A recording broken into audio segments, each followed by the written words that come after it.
Hola, mi nombre es Ezequiel Baigorria, soy psicólogo de profesión y quiero explicarte en este video brevemente por qué considero que cierto material del Ministerio de Educación de la Nación bajado a los docentes corrompe a los niños, los pervierte y es utilizado como herramienta de transmisión ideológica. Antes de comenzar, quiero aclarar que no estoy en contra de la educación sexual integral en las escuelas. Estoy en contra de la utilización de la ESI como método de corrupción de menores y como herramienta de transmisión ideológica. Veamos algunos materiales bibliográficos que podemos encontrar en la página web del Ministerio de Educación de la Nación utilizados para formación docente, que los mismos repercutirán en la formación de los niños de toda la nación argentina.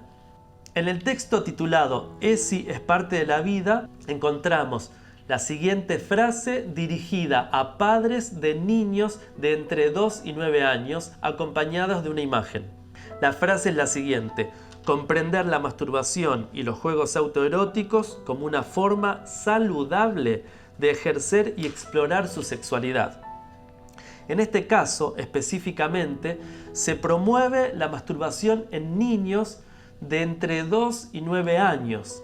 Esto es una manera de erotizarlos y de erotizar su infancia.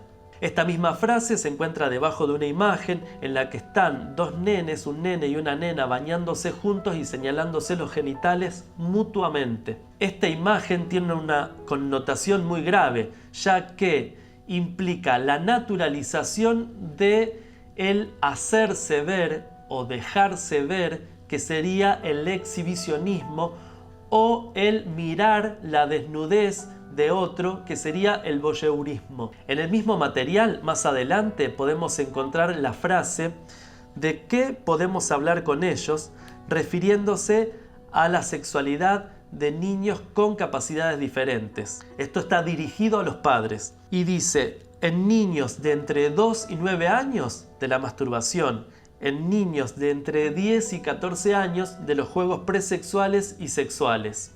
No es recomendable fomentar el toqueteo y la exploración de genitales en niños de entre 5 años en adelante. Esto sería fomentar una práctica que tendría consecuencias en la sexualidad y en la genitalidad a futuro. Tanto la masturbación en niños de 5 años en adelante como los juegos presexuales y sexuales en niños de entre 10 y 14 años constituyen la erotización de la infancia. Esto sería una iniciación precoz en la sexualidad, en donde los niños no tienen herramientas para poder procesar esta información, y esto sería perjudicial, nocivo, y además constituiría un hecho traumático en el chico que tiene acceso a una información que lo sobrepasa. De esta manera se produce la desafectivización de la sexualidad, esto es,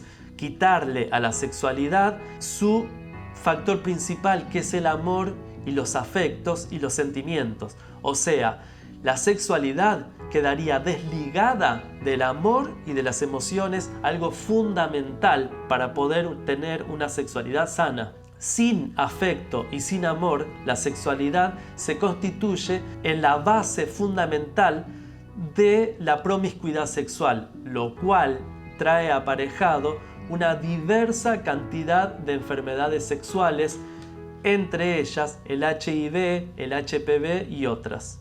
Otro material es la revista Charlar en Familia. Aparecen gráficos como este que llaman poderosamente la atención. La pregunta es: ¿qué intención hay en colocar un dibujo con la figura de una nena mostrando su desnudez ante otros niños y adultos? Este es otro intento por naturalizar el voyeurismo y el exhibicionismo en los niños. ¿Cómo se pretende prevenir los abusos sexuales a través de la normalización de estas conductas? Para que se comprenda mejor, quiero hacer un paréntesis y voy a explicar algo que el psicoanálisis llama como periodo de latencia. Sigmund Freud, el padre del psicoanálisis, en su reconocido texto 3 ensayos para una teoría sexual, publicado en 1905, escribió lo siguiente: durante este periodo de latencia total o meramente parcial, se edifican los poderes anímicos que más adelante se presentarán como inhibiciones en el camino de la pulsión sexual y angostarán su curso a la manera de unos diques. Estos diques son el asco, la vergüenza y la moral. Para Freud, de entre los 5 y 11 años, se da el periodo de latencia en donde se constituyen a modo de unos diques o como unos diques los famosos diques anímicos. Estos diques son una resistencia para los ataques o los excesos sexuales y también constituyen un freno o una limitación a las pulsiones. Esto sería funcionar como un contenedor o un regulador de las pulsiones. Ahora bien, este tipo de materiales constituye un ataque directo a la constitución o a impedir que se constituyan estos diques anímicos. Por lo tanto, si estos no se constituyen o quedan desprovistos o mal formados o débiles, tendríamos una generación de personas que no podrían tener una buena moral o una vergüenza bien constituida. La vergüenza puede funcionar como un síntoma o una señal de alarma ante, por ejemplo, un abuso, ya que un niño que es tocado de una manera que no le agrada o que se le pide una actitud o está frente a una situación o está dentro de un escenario que le da vergüenza, la vergüenza funcionaría como un síntoma de alarma para que este niño pueda pedir ayuda, pueda escapar de esa situación o pueda negarse a participar de algo, de un acto que puede llegar a ser un abuso sexual. Si no hay vergüenza, si este dique anímico no está constituido, el abuso sexual es mucho más viable o está mucho más permitido. Otro punto importante es que si se impide la constitución de estos diques anímicos, no solo se pervertiría la infancia y se expondría a los niños a situaciones de vulnerabilidad, sino que además constituiría una generación que a futuro sería amoral, sin capacidad de crítica y sobre todo fácilmente manipulable y controlable. Otro punto importante que resulta necesario destacar es que existen diferentes tipos de abuso sexual infantil. Según la reconocida Fundación EPASI con sede en Tucumán y con 20 años de trayectoria y experiencia en este ámbito, y siendo una de las más reconocidas del país, indica que no solamente existe el abuso sexual con contacto físico, sino que además está el abuso sexual sin contacto físico.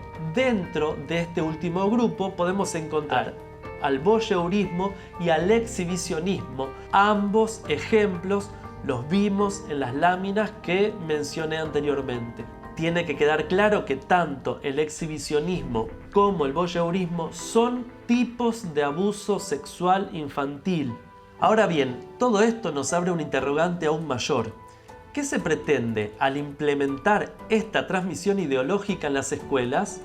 Otra cosa, ¿qué resultados se esperan tener al moldear una generación que naturalice este tipo de perversiones?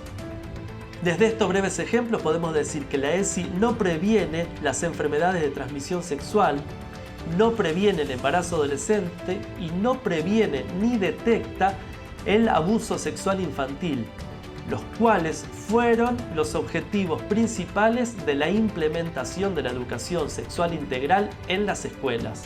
Muy por el contrario, al promover prácticas sexuales precoces, riesgosas y desprovistas de significados, podemos predecir un aumento de casos de enfermedades de transmisión sexual, un aumento de embarazos adolescentes no deseados y un aumento de casos de abuso sexual infantil. Esto ha sido todo por ahora. Mi nombre es Ezequiel Baigorria y nos vemos en un próximo video.